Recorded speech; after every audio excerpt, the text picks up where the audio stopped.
इकाई 8 हंसना मना है।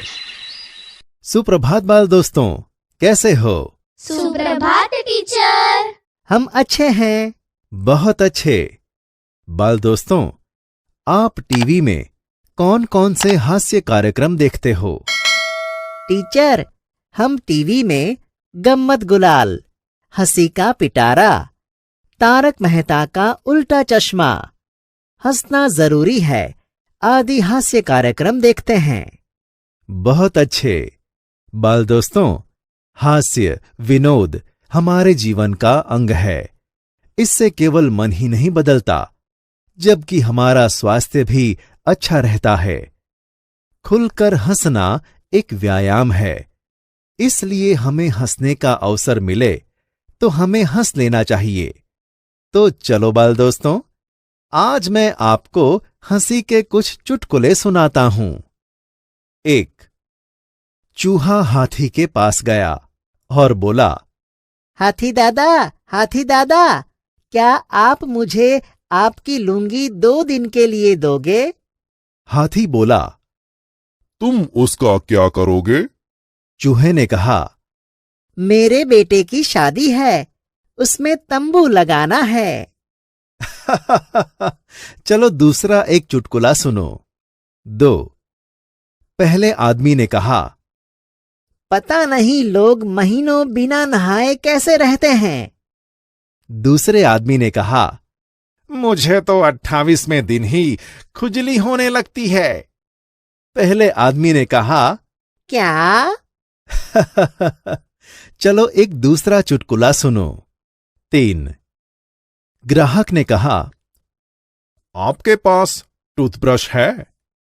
दुकानदार ने कहा, ब्रश नहीं है, पेस्ट है। ग्राहक ने कहा, अच्छा, आपके पास पाउडर होगा? दुकानदार ने कहा, पाउडर नहीं है, क्रीम है।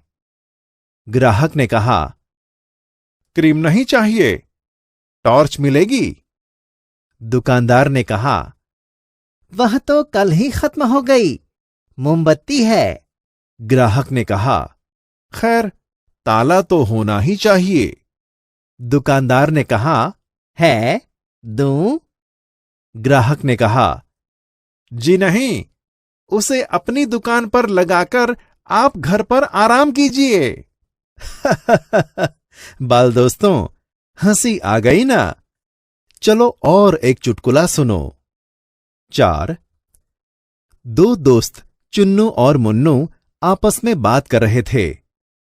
चुन्नू ने कहा, मुन्नू बताओ, जहां ज्यादा बारिश होती है वहां क्या पाया जाता है?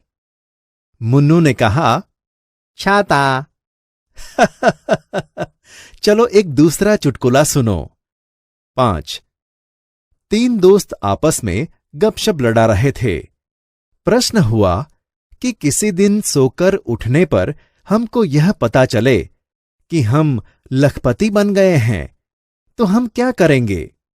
एक ने कहा, हम तो सीधे पेरिस जाएंगे और खूब मजे करेंगे। दूसरे ने कहा, हम किसी लाभप्रद कारोबार में रुपया लगाएंगे। तीसरा बोला, मैं तो फिर सोने की कोशिश करूंगा और तब तक सोता रहूंगा जब तक करोड़पति न बन जाऊं। हंसी आ गई ना बाल दोस्तों? हाँ टीचर। अच्छा चलो दूसरा चुटकुला सुनो। 6। रामू ने कहा, भूत, वर्तमान और भविष्य से तुम क्या समझते हो? शामू ने कहा, जी, मेरे दादाजी भूत, मेरे पिताजी वर्तमान और मैं उनका भविष्य हूं। चलो एक और चुटकुला सुनो। 7। प्रश्न, रेल किराया इतना अधिक बढ़ जाने पर भी यात्रियों की संख्या में वृद्धि हो रही है, इसका कारण बताइए। उत्तर, इसका कारण यह है कि हर एक आदमी यही सोचता है कि अगले साल किराया और बढ़ जाएगा, इसलिए अभी यात्रा कर ली जाए। बाल दोस्तों, एक दूसरा चुटकुला सुनो। 8। शिक्षक ने सभी छात्रों को घास खाती हुई गाय का चित्र बनाने को कहा। सभी छात्र चित्र बना रहे थे। कल्पेश ने अपना पन्ना कोरा छोड़ दिया। शिक्षक ने कहा, कल्पेश, इस चित्र में घास कहाँ है? कल्पेश ने कहा, घास को तो गाय खा गई। शिक्षक ने कहा, अच्छा, तो गाय कहाँ है? कल्पेश ने कहा, वह तो घास खाकर चली गई। चलो एक और चुटकुला सुनो। 9। चुन्नू ने कहा, मम्मी से ज्यादा मुझे पापा का चाटा पसंद है। मुन्नू ने कहा। क्यों? चुन्नू ने कहा, क्योंकि पापा प्रति चाटा 5 रुपए देते हैं। बाल दोस्तों, मजा आया ना आपको? हाँ टीचर, बहुत मजा आया। चुटकुलों ने हमें बहुत हंसाया। बहुत अच्छे। तो चलो बाल दोस्तों, आप भी कोई ऐसा प्रसंग लिख के लाना जिसमें आप खूब हंसे हो, और कक्षा के सभी छात्रों को वो सुनाकर हंसना।